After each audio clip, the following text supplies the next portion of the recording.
Hai Sobat Kecepikong 1996. Apa kabar semuanya? Guys, balik lagi di video lainnya. Bayangin gini, dia ngejauh, cuek, atau pura-pura sibuk. Nah, dilema klasik kan? Harus chat duluan? Harus nuntut alasan? Atau mending diem aja, nungguin dia sadar sendiri? Jawabannya simple, cara kamu ngerespon itu bakal nentuin. Bisa bikin egonya ciut atau malah makin gede kayak kontol di pagi hari. Tapi sebelum buru-buru ambil tindakan, coba dulu ngerti kenapa dia ngejauh. Kadang emang bukan murni salah dia, bisa aja ada energi atau vibe kecil dari kamu yang tanpa sadar bikin dia pelan-pelan mundur. Banyak orang udah ngerti basicnya, jangan kejar-kejaran, jangan kelihatan haus perhatian, apalagi desperate.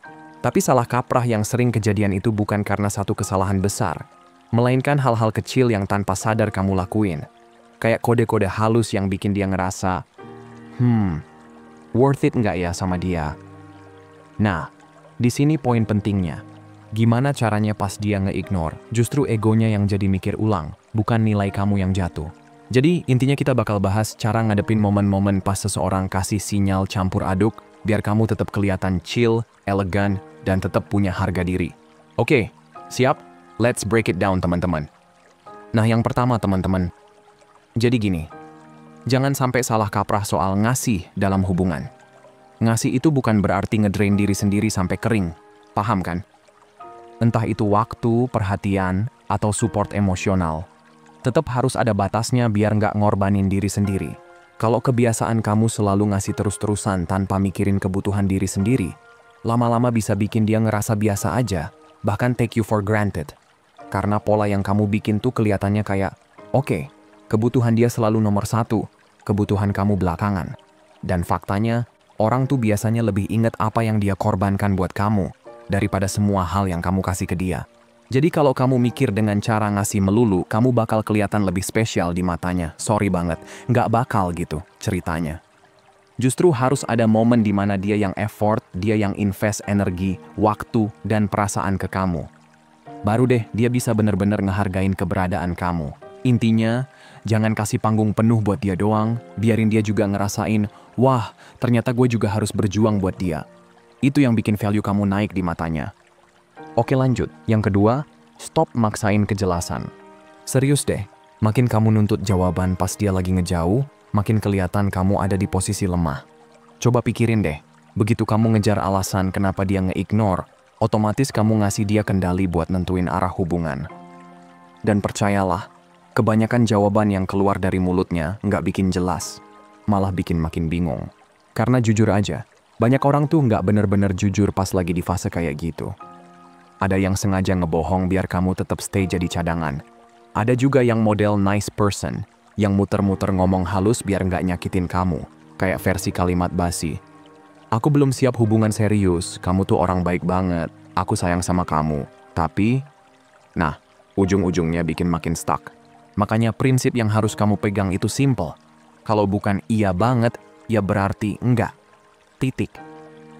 Jangan buang waktu sama yang statusnya mungkin, karena mungkin itu racun. Dia bikin kamu nunggu, bikin kamu overthinking, bikin kamu kejebak dalam situasi gantung yang enggak jelas. Jadi kejelasan itu jangan ditunggu dari mulut dia, tapi kamu yang harus bisa baca realitanya sendiri. Dan ya, gua ngerti, kadang emang ada orang yang beneran lagi bingung sama perasaannya. Gua pun pernah ada di posisi itu. Nanyain diri sendiri sebenarnya gue suka apa enggak sama seseorang. Tapi ingat, bukan tugas kamu buat bantuin dia nyari jawabannya. Fokus aja ke apa yang kamu mau, kejelasan versi kamu sendiri. Biar dia yang buktiin lewat tindakan. Atau kalau enggak, ya biar dia cari jawabannya sendiri. Simple, nggak ribet, dan bikin kamu tetap pegang kendali. Lanjut yang ketiga nih. Ingat ya gengs, ego kamu juga rapuh. Kadang kalau lagi di ghosting atau di ignore, pikiran pertama pasti, nih orang lagi main game, sok jago, pengen ngetes gua. Tapi coba balik mikir, jangan-jangan yang sakit sebenarnya bukan karena dia ngejauh, tapi karena ego kamu yang kebakar. Kan biasanya langsung muncul pikiran, gue pengen dia notice gue pengen dia sadar gue tuh best choice. Padahal itu bukan pure cinta, itu validasi doang, kayak pengen diakui aja. Dan lucunya nih, sering banget ada yang curhat patah hati parah, katanya nggak bisa move on, cinta mati, bla bla bla. Tapi coba bayangin, besok ada orang baru masuk hidup kamu. Lebih ganteng, cantik, lebih konsisten, lebih mapan, lebih tinggi, lebih segala-galanya. Masih kepikiran sama yang nge-ignore kamu kemarin? Enggak kan? Karena ego kamu udah dapet bensin baru. Malah biasanya jadi mikir, coba tuh orang lihat sekarang, gue udah dapet upgrade. Nah, disitulah jebakannya brosis. Kalau kamu hidupnya cuma nyari validasi dari orang lain buat buktiin value kamu, artinya kamu udah ngasih semua power ke mereka. Bahagia kamu jadi tergantung siapa yang nelpon, siapa yang ngechat, siapa yang milih kamu. Bahkan kadang harus buru-buru cari orang baru yang lebih cuma buat nutupin luka lama. Padahal, kalau kayak gitu, hidup kamu bakal terus digantungin sama orang lain. Jadi, tiap kali berasa sakit hati gara-gara di-ignore, coba stop dulu, tanya ke diri sendiri. Ini hati gue yang lagi ngomong atau ego gue yang lagi panas? Karena biasanya bukan cinta kamu yang ditolak, tapi pride kamu yang lagi kena tampar. Dan ingat, healing itu bukan sekadar ngomong, gue lebih keren dari dia, gue lagi glow up, dia bego nggak lihat value gue. Itu cuma perban doang, bukan nyembuhin luka. Power asli itu ada pas kamu bisa balik fokus ke diri kamu sendiri. Dengan mindset, kalau ada orang yang bisa cuekin gue, berarti dia emang enggak sejalan sama cinta yang gue pengen. Jadi ya udah, bye. Nggak pantas di samping gue. Nah lanjut, poin 4 nih gengs. Jangan kejebak drama, buktikan gue worth it. Banyak orang kalau di-ignore malah jadi makin ngotot nunjukin diri. Kayak, nih lihat gue keren, gue sukses, gue glowing, nyesel kamu cuekin gue. Padahal sebenarnya makin kamu sibuk nunjukin ke dia, makin kelihatan kalau dia masih punya kontrol atas diri kamu. Kayak kamu lagi ngeposting bukan buat diri kamu, tapi buat dia lihat. Nah itu vibes-nya udah salah banget. Yang harusnya kamu lakuin, fokus balik ke upgrade diri kamu, tapi buat kamu sendiri, bukan biar ada yang nonton. Karena orang yang bener-bener glow up tuh nggak perlu ngomong, nggak perlu show off, auranya udah kebaca. Dan percayalah, kalau kamu bener-bener jalan di track kamu sendiri, tanpa peduli siapa yang notice atau enggak, justru makin banyak orang yang kepo sama kamu. Intinya, jangan buang energi buat balapan sama orang yang udah nggak relevan di hidup kamu.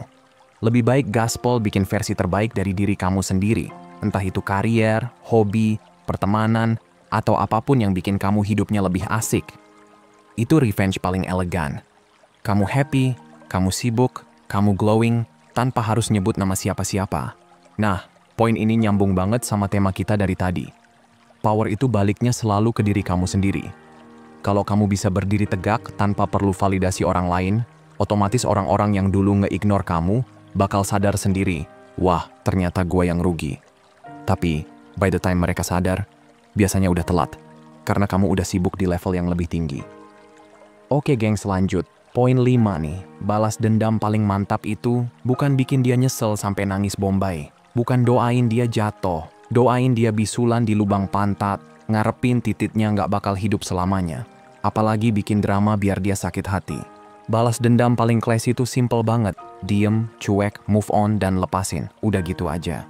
Bayangin gini deh, kamu udah invest energi, waktu, perasaan, kayak kamu lagi bangun istana cinta bareng dia. Ibaratnya semua tenaga kamu udah kamu taruh di situ. Tiba-tiba kamu ditendang keluar gitu aja. Kamu berdiri di luar, kehujanan, kedinginan, lapar, desperate. Dan insting pertama kamu, pengen ngerusakin istana cinta itu biar dia nggak bisa nikmatin juga. Ya puas sesaat sih, tapi habis itu, kamu tetap basah kuyup, tetap capek, tetap sengsara. Jadi jelas ya, revenge itu bukan soal ngancurin istana cinta yang lama itu, tapi bikin istana kamu sendiri. Dan istana ini bukan buat dipamer atau saingan sama dia, tapi bener-bener jadi base camp kamu sendiri. Tempat di mana kamu ngerasa aman, nyaman, dan nggak bisa diganggu siapapun. Begitu kamu sibuk bangun hidup kamu sendiri, kamu otomatis udah nggak peduli lagi sama apa yang dia punya atau nggak punya. Malah kadang kamu makin nyadar, ninggalin project gagal itu adalah upgrade terbaik, sekaligus jadi keputusan terbaik. Lucunya nih ya guys, 99% kasusnya begitu. Kamu udah punya hidup kece, udah nyaman di kastil kamu sendiri. Mereka biasanya balik. Iya, beneran balik, coba-coba ngintip, pengen masuk lagi ke hidup kamu. Tapi kamu udah duduk manis di singgasana, ngeliatin dia dari jauh sambil senyum tipis sinis, terus bilang, "Mas mbak, tolong cabut deh dari tanah gue. Kamu udah bukan bagian dari sini lagi." Lanjut ya, yang keenam, ingat, yang namanya closure atau penutupan, itu nggak selalu datang dari dia. Banyak orang stuck karena nungguin penjelasan, nungguin kata-kata pamungkas kayak, "Kenapa sih kamu cuekin gue? Apa salah gue?" Kenapa kamu berubah? Padahal sebenarnya, closure itu bukan sesuatu yang kamu dapat dari mulut orang lain, tapi sesuatu yang kamu kasih ke diri kamu sendiri. Kalau kamu masih ngarepin dia yang ngejelasin, berarti kamu masih ngasih kunci kebahagiaan kamu ke dia. Dan itu bahaya banget, karena makin kamu nunggu, makin kamu kebawa mainan dia. Closure versi real itu pas kamu bisa bilang ke diri sendiri, ya udah, dia bukan orang yang tepat, dan itu fine. Gue beresin cerita ini di kepala gue sendiri, dan gue lanjut hidup. Udah gitu aja. Simple, tapi powernya gede. Karena kalau kamu sadar, kebanyakan luka hati, panjang umur itu bukan karena ditolak, tapi karena kamu nggak mau berhenti nyari jawaban yang mungkin emang nggak bakal ada. Jadi next time kalau kamu ke-ignore, jangan ribet nunggu statement. Anggap aja bukti paling jelas adalah tindakannya. Kalau dia bisa ngebiarin kamu ngerasa sendirian, berarti dia emang bukan orang yang cocok nemenin perjalanan kamu. Dan inilah bagian paling satisfying. Begitu kamu bisa bikin closure kamu sendiri, tanpa nunggu siapapun, kamu otomatis naik kelas. Kamu nggak lagi jadi orang yang begging buat penjelasan, tapi jadi orang yang tahu persis kapan harus bilang cukup dan cabut dengan kepala tegak. Itu baru namanya glow up mental, bukan cuma glow up fisik. Oke, lanjut. Yang ketujuh, jangan lupa, standar kamu itu penting banget. Banyak orang kalau udah baper, standar yang tadinya tinggi bisa tiba-tiba drop cuma gara-gara takut ditinggalin. Kayak, ya udah deh nggak apa-apa dia cuek, asal dia nggak pergi. Atau, ya udah deh gue yang effort terus, asal dia stay. Padahal makin kamu turunin standar, makin gampang juga orang mainin kamu. Kamu harus punya mindset, gue worth it. Dan siapapun yang mau deket sama gue, harus bisa match standar itu. Bukan berarti kamu jadi sombong atau sok high class, tapi kamu sadar diri, tahu value kamu, tahu kapasitas kamu. Orang yang benar-benar layak ada di samping kamu bakal otomatis respect sama standar itu, bukan malah nyuruh kamu ngalah terus. Karena gini, kalau kamu rela nurunin batas kamu demi seseorang yang jelas-jelas nggak serius, sama aja kamu lagi ngajarin dia buat nggak menghargain kamu.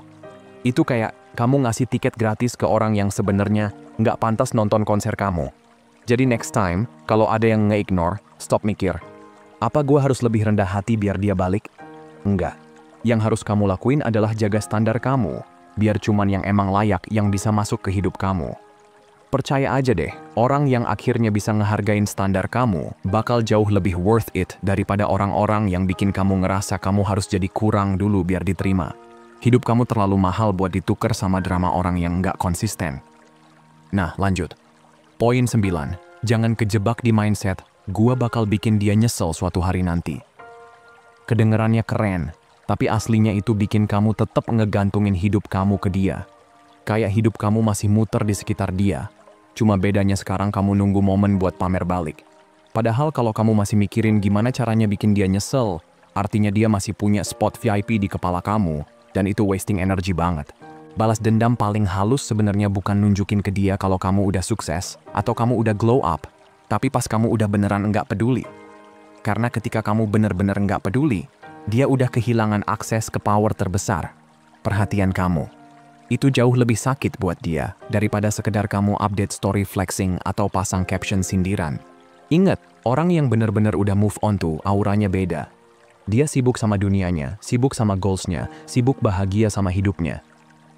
Dan yang paling nyesek buat orang yang dulu cuekin kamu. Pas mereka sadar, kamu udah nggak punya satu detik pun buat mikirin mereka lagi. That's the real revenge. Jadi daripada capek mikirin kapan dia nyesel, mending fokus ke diri kamu. Invest energi kamu ke hal-hal yang bikin kamu grow, bikin kamu bahagia, dan bikin kamu naik kelas. Dengan begitu, tanpa perlu ngomong apa-apa, orang lain bakal ngelihat sendiri kalau kamu udah di level yang nggak bisa mereka sentuh lagi. Oke gengs, terakhir nih, jangan pura-pura cuek, tapi beneran cuek. Banyak banget orang abis ditolak atau di ghosting langsung ngedumel di sosmed. Posting quotes paling sendu, cerita patah hati, lagu galau, pokoknya vibes gua lagi hancur. Dan tebak, semua orang lihat, termasuk dia. Atau ada juga yang kelihatan lebih pinter dikit, bukannya posting sedih, malah repost quotes motivasi, empowerment gitu. Tapi kalau masih ada embel-embel soal cowok cewek, cinta, hubungan, dia tetap tahu energi kamu masih nyangkut ke dia. Apalagi kalau kamu masih sering bahas dia ke teman-teman yang kebetulan nyambung ke circle dia. Percaya deh, energi kayak gitu pasti nyampe juga. Dan lucunya, sering banget kejadian kebalikannya.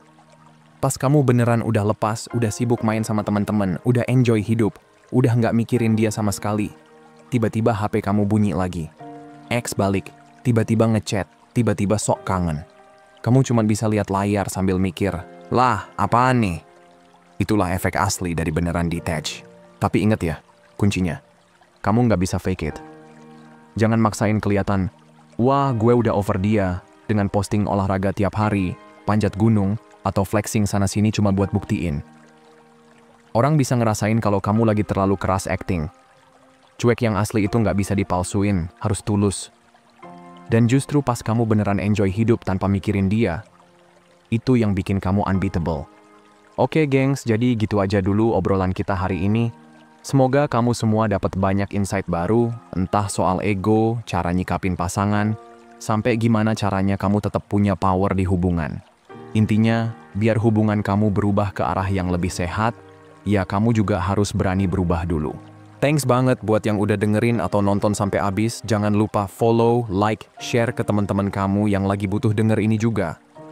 Ingat ya, cinta itu asik kalau kamu sendiri juga sehat dan bahagia dulu. Dan seperti biasa teman-teman, hargai diri kamu di atas perasaan kamu. Abaikan apa yang kamu rasain, dan ingat apa yang kamu layak dapetin. Kalau mau hubunganmu jauh lebih baik dan sehat, hargai dan perlakukan dengan baik diri sendiri dulu. Makasih udah nonton ya, dan sampai jumpa di video berikutnya teman-teman.